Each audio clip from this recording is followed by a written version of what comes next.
Good morning, good afternoon, and good evening, our precious pack, and welcome back once more to VEGA Conflict.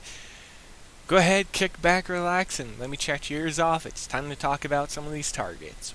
So, we're going to take a look at the Elite Baron target first, and this is going to be the Altairian target that drops Wendigo Elite Fragments.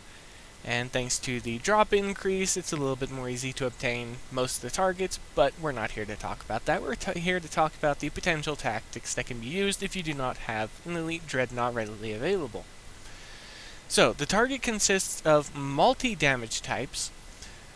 As you can see, the destroyers are equipped with Eclipse drivers that deal kinetic damage, so in this case it seems like the basic scale armor or parasitic or whatever the Pharmacon one is. Wouldn't recommend using Pharmacon in this situation though.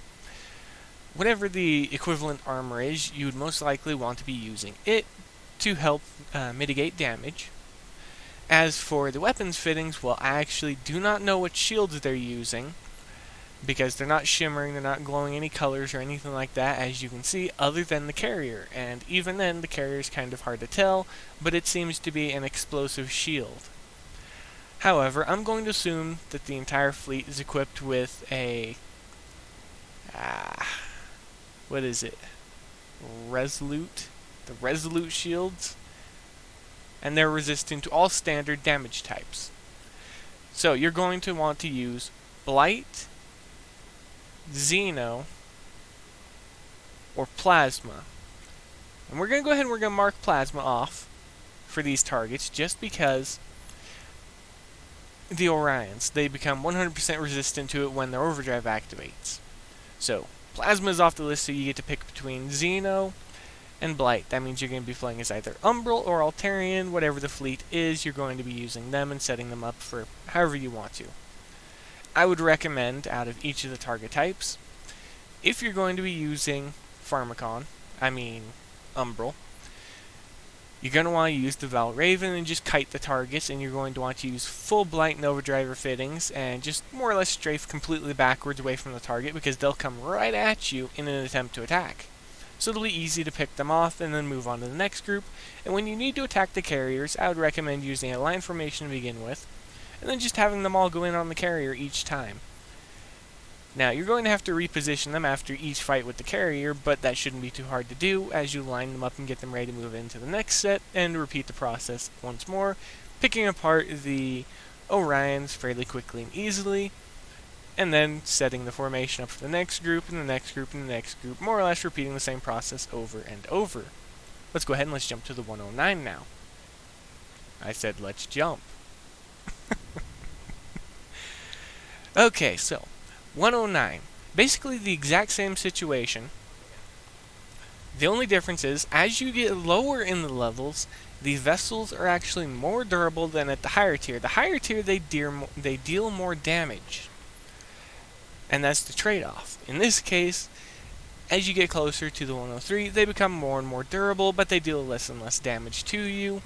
However, that is arguably moot, just because they have so much more health that a typical ship that isn't a dreadnought would most likely have to hit them a lot more, and so they'd still be able to do the same amount of damage to you just because there's so many of them, and you still have to go through them in sets. So, recommended fittings and stuff like that. Now we've talked about the tactic. Well, the recommended fittings is most likely going to be Blight Nova drivers or...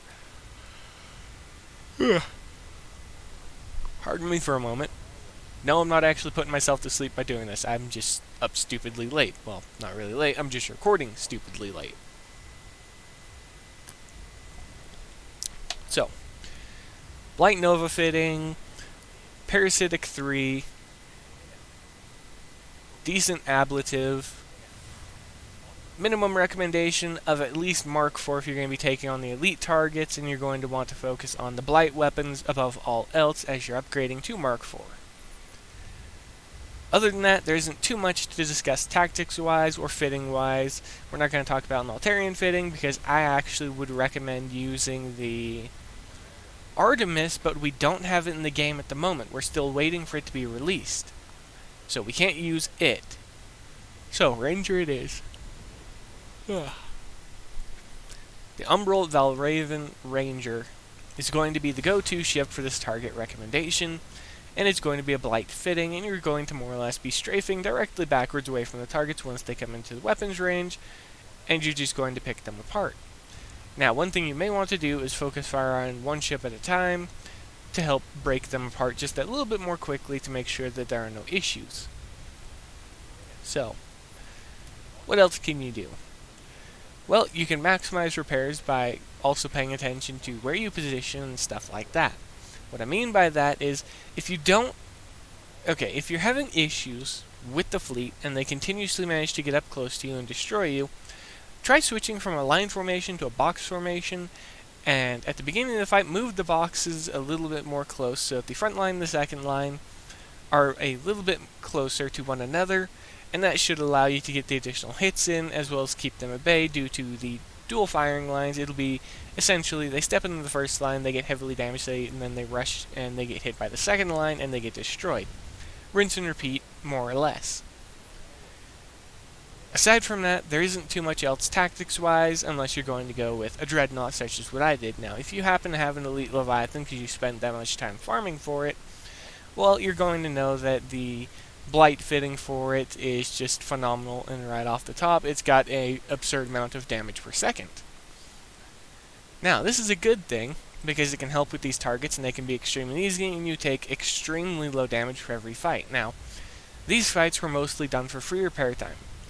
The 111 was done for 12 seconds of repair time, whereas the 107 actually gave 52 seconds of repair time, but only because I actually couldn't destroy the targets quickly enough, and that was due to the health increase. Like I had mentioned, as it goes down, they get more and more health. Sometimes the health increase isn't really noticeable because it's so minute, which is a good thing as well. We've got, what, 2 more targets to look at? Yeah. 105.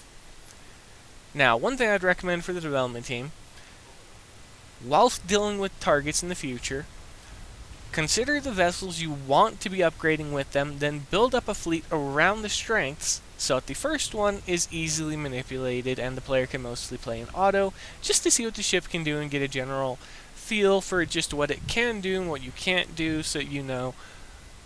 The Mark III target, you could set it up so it's a partial auto, so the player has to choose how to use the ship. Mark IV could be used as a way to more or less set up the target so that the player will not have to use what they learned in the previous 2 targets to fully farm the target themselves. Now, back on the general subject of the tactics and stuff like that, there are no more tactics. At least not that I've come up with at the moment, aside from kiting. And that's basically what I recommended, basically just stepping back away from the targets, constantly moving, and stuff like that. The number of ways you can beat the target are only as varied as what your fittings are and how many ships you have. Now, you could theoretically auto all of these if you had something like 3 Valravens and 3 Orions, and you actually group them up, manually controlled them at the beginning, then set them loose after the first group has been engaged, and more or less just allow them to auto-farm. While it isn't the best tactic, because it will result in the largest amount of repair time, it is the laziest tactic, and it'll allow you to log out of the game as quickly as possible with a decent amount of repair time, but with decent progress made as well.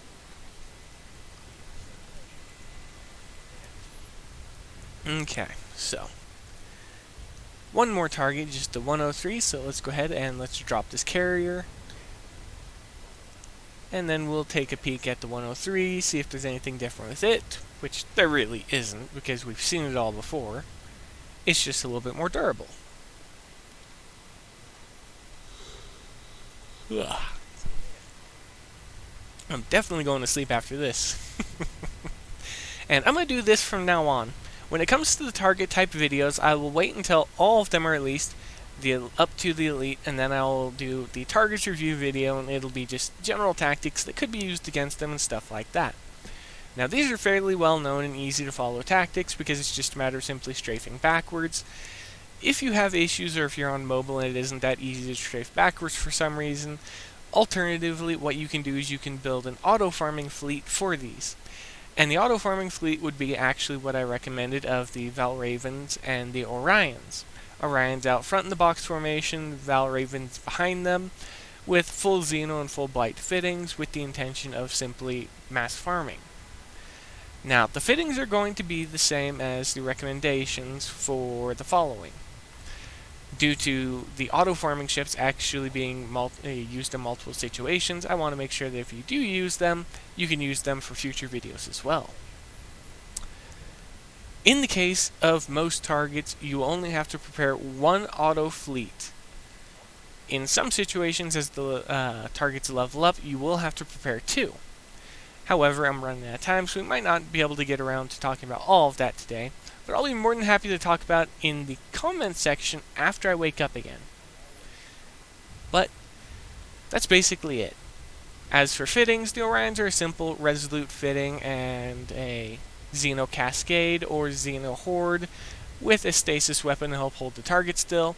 Alternatively, if you don't want to go with that, you can use a Paroxysm build, a Xeno Proxim build, and be done with the fight just like that. But we're out of time. Be safe out there, my pack. Happy hunting, and as always, I'll see you later.